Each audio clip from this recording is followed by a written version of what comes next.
Well, Mr. Mauser, welcome to Retro Podcast. How you doing? Good. Thank you for having me on. Happy to be here. Certainly. And now, what kind of movies do you make? I rotate between westerns and science fiction. I know that may seem sort of a weird combination, but I think they do have a similarity in being able to investigate social issues and some societal issues or things and put them outside of our own current situation, so it doesn't seem so in your face. Nice. And hey, no shame in that. I mean, there was Cowboys and Aliens that came out a Exactly. few years Yes. ago. Now, if you had to choose between science fiction and westerns, which one is your most favorite? I think on a personal level, I think my best films are my westerns, but I think on a personal level, on a personal favorite, I enjoy science fiction more. It lets me delve into get a little bit more creative. You get to create, phaser blasters or new technologies and investigate where we're going rather than where we've been. Yes.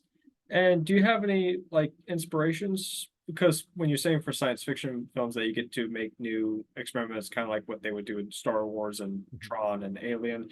Now, do you have like any inspirations that put you in the mind to make science Yeah, fiction materials? I definitely say the works of Philip Dick are definitely an influence. The Blade Runners and types like that. Visually speaking, I had before we shot our series Night Watchman. Actually, even a couple of years before that, I did a movie called Tag Conspiracy, and I just watched a movie called Terminal with Margot Robbie, and they had this beautiful neon lighting. And I said, okay, this next movie we got to concentrate on lighting and getting the colors in, and really doing some great set design. So in terms of the look of the films, we always take from Blade Runner and those, Terminal and those types of films as best we can with the budgets that we have. But story-wise, they're definitely much more in the area of Philip Dick with what is humanity? How do we deal with the technology that's coming in, and how will technology change mankind as we move forward? Nice. And Terminal, I've heard that movie before, and of course I'm familiar with Margot Robbie, but what is that movie about again? Oh wow, I would say it's an ensemble cast. It has it's sort of a revenge story. Margot Robbie's character getting revenge on somebody that injured her in the past, but you don't really see that up front. It slowly develops over the time. But it's a film noir, sort of a detective movie without a detective. It's got a pair of hitmen in it, and then it's got just a guy who is contemplating stepping in front of a train, and then Mike Myers plays a role in it that was Now I remember. surprisingly out of type for him. So yeah, it's definitely an interesting watch. Um, uh, the ending kind of went a little sideways for me. I mean, it was kind of like, wait, back that up. What happened? But I kind of like those where you have to sit back and think Yeah, about it. Oh, okay, I get it. Yeah, yeah. It's one of those twist kind of movies. yeah, yeah, Yeah. definitely. Yeah, Yeah, I knew it sounded familiar, but then when you said Mike Myers, it's like, oh yeah, now I remember.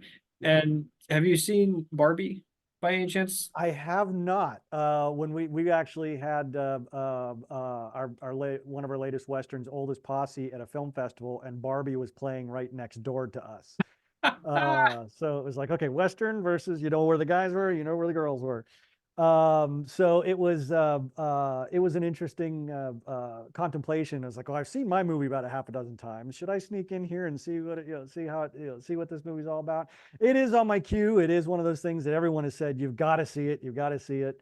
It's hilarious. So I will be checking it out eventually. So Well, and then over the summer there was the Barbenheimer because Barbie and right. Oppenheimer came out the same weekend. And since you were saying that your Western movie was playing next door to Barbie, what would you call that? I mean, Margot Robbie does wear a Western costume in the movie. I won't Mhm. go into spoilers, but she does wear a pink Western, modern Western outfit in the movie. But what would you call it if it's Barbie and your Western movie coming out this at the same weekend?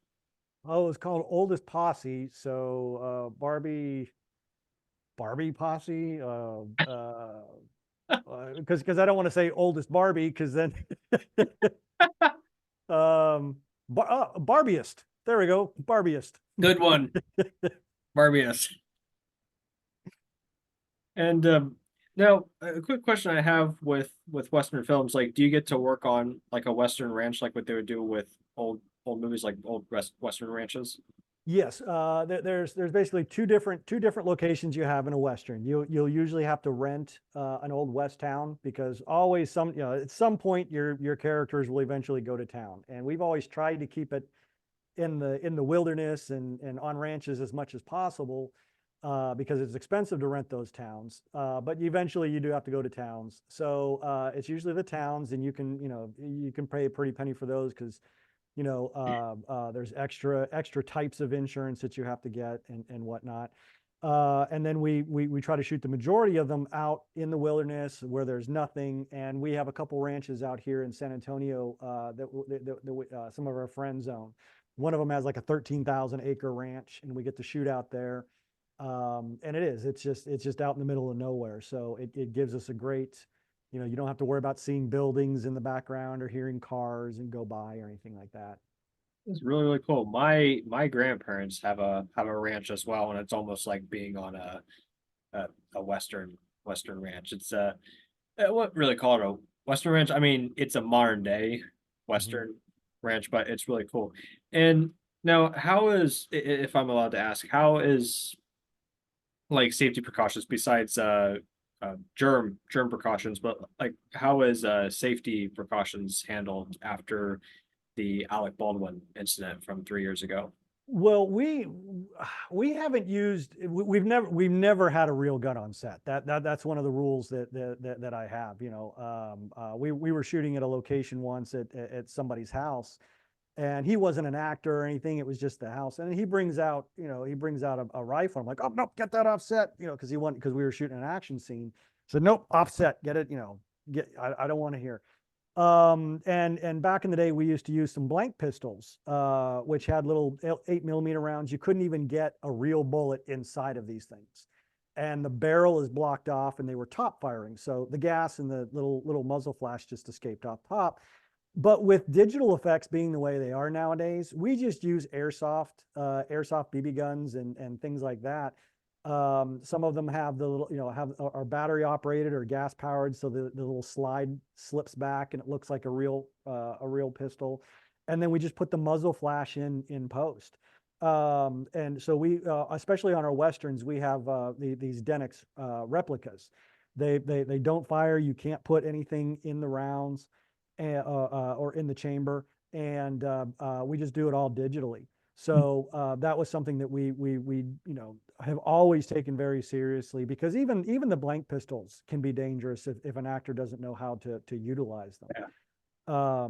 So yeah, that was never really I'd say quote unquote an issue on set. But when we do go to a town, one of the towns that you have to rent, they will usually require an armor on set. So even though we're using replicas and you couldn't even get anything real in them, and they don't fire, they don't do anything, that armorer still has to go through every weapon that goes on set and make sure that it's non-fireable, that it's safe, and that there's no live ammunition on set. And I have no problem with that. I don't see any need at all for having a real firearm on set. I mean, that's just inexcusable. Exactly. And with what you were saying, where have replicas and plastic guns and give it like effects, I find that much more safer than it would be to use a gun with blanks, Yeah. because like if it's a gun with, even if it's just blanks, I don't trust it in a lot of ways. Yeah, I had my producer made a short film once, and he had an actress holding a revolver, and the way she was holding it, she had her hand on the chamber. And if that were a blank pistol, all that gas, even though it's a blank pistol and nothing's firing out of it, there's still a lot of compressed gas and a high energy coming out of that. And where she had her hands, if that were a blank pistol, she would have seriously injured her hands. Mhm. So yeah, even when it's a blank pistol, there are dangers, because it's still a firecracker. Hold a Oh yeah, firecracker in your hand, and you're going to do some damage. yeah. So yeah, it's definitely not worth it.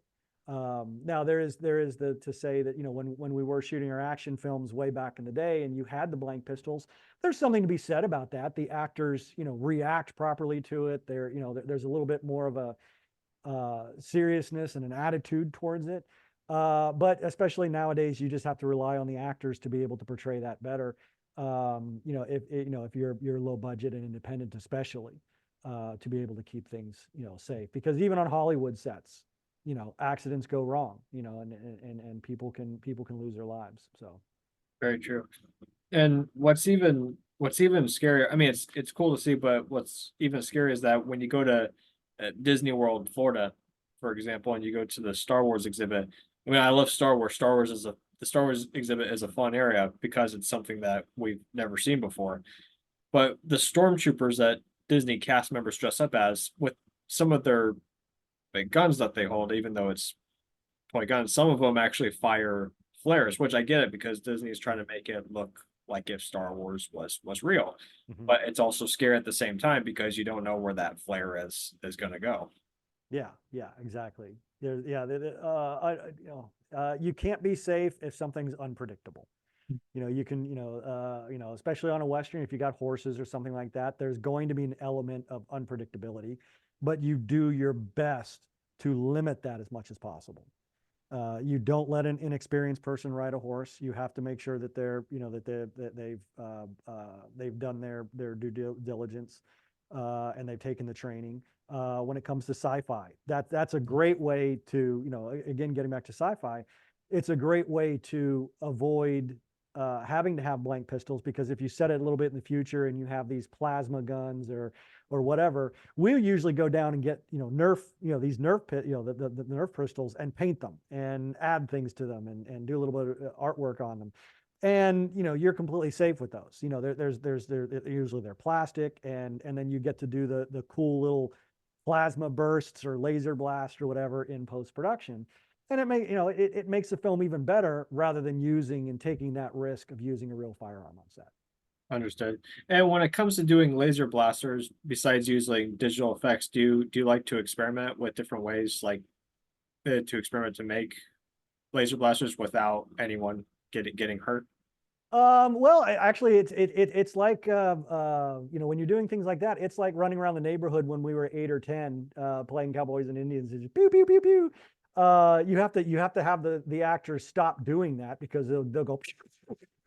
So there's that little element. But one of the things that we did in Tag Conspiracy that we really liked was we got these little lights that we were able to put on them, and they'd rotate between green and red as to whether they were able to fire or not. And they had, like the law enforcement in the future has to call in to dispatch to get permission to use their firearm.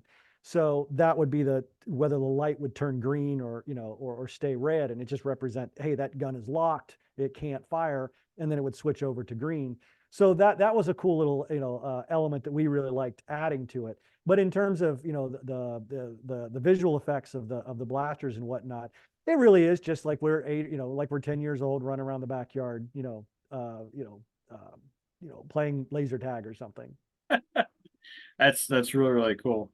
And for people that want to go into filmmaking, also I'm working on a film this year as well called Orlando Monster. It's stop motion animation, and Oh. there's also some effects that I'm experimenting with as well, kind of like what George Lucas did with Star Wars, Mhm.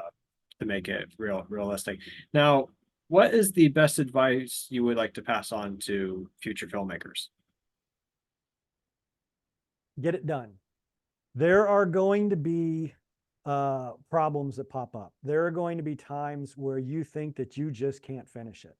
There are going to be times where an actor drops out. Your lead actor drops out in the middle of the film, or the best locations drop out.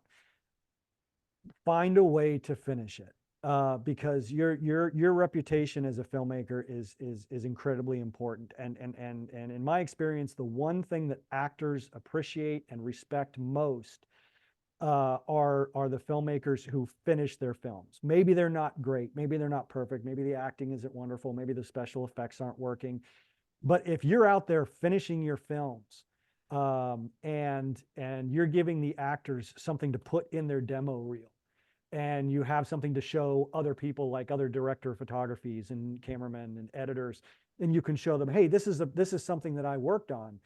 They will say, hey, he finished his work. How can I help you on your next film? And an actor, you get that reputation. Hey, they finish their films. So when an actor is looking to work with a director, hey, he finishes his films. He's going to get it done. So plow through it. You're going to have to make some sacrifices. Make the sacrifices just to get them done. That's good. And have you, odd question, but have you ever worked out of the country before? Have you worked internationally? Actually, one time, yes. It was in, and it wasn't in really kind of any official, I don't want to say official capacity. This was way back in the day when I was very, very independent, but it was 2001. A buddy of mine was stationed in Germany, and he invited me out and said, hey, come out, visit me and the wife over Christmas. So I went over for about a week and a half, and I brought my camera with me, and I said, hey, while I'm here in Germany, can we shoot some scenes for this movie that I'm working on? And he was a reenactor, a middle-aged reenactor, and there were all these great middle-aged towns, Rothenburg, that had the castles and everything.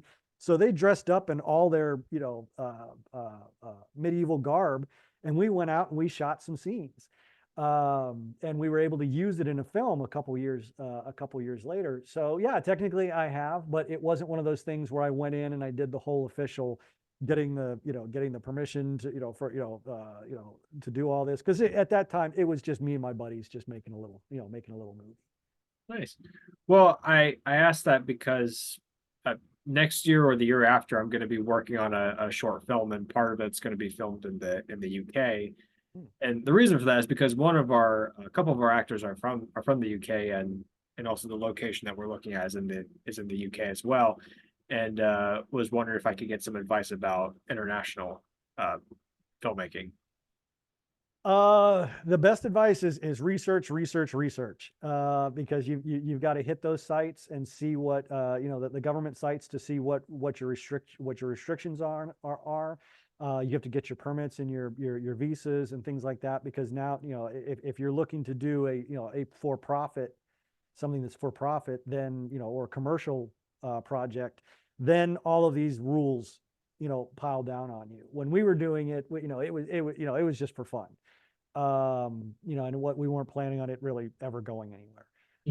But yeah, there's going to be visas, there's going to be paperwork to fill out, there's going to be payment schedules, because as soon as you start involving the government, then they're going to be on top of you with everything they've got. Okay, you got to get workers' comp, you got to get this, you've got to, you've got this, you got to pay this person minimum wage, things like that. Of course, there's the ability to just do it, do it the way we did it. That just, hey, we're just friends, we're just hanging out, we're just, doing this. But if you are hiring actors, as soon as money starts to changing hands, then you start having to involve, Big Brother. Of course. And there's something I was going to say, but I completely forgot what it was. Hate it when that happens. Shoot. Oh, that happens to me. It's getting, yeah, as I get older, that happens more and more. It's gonna come back eventually, and then it will be like, oh, I was gonna say that, but I lost it.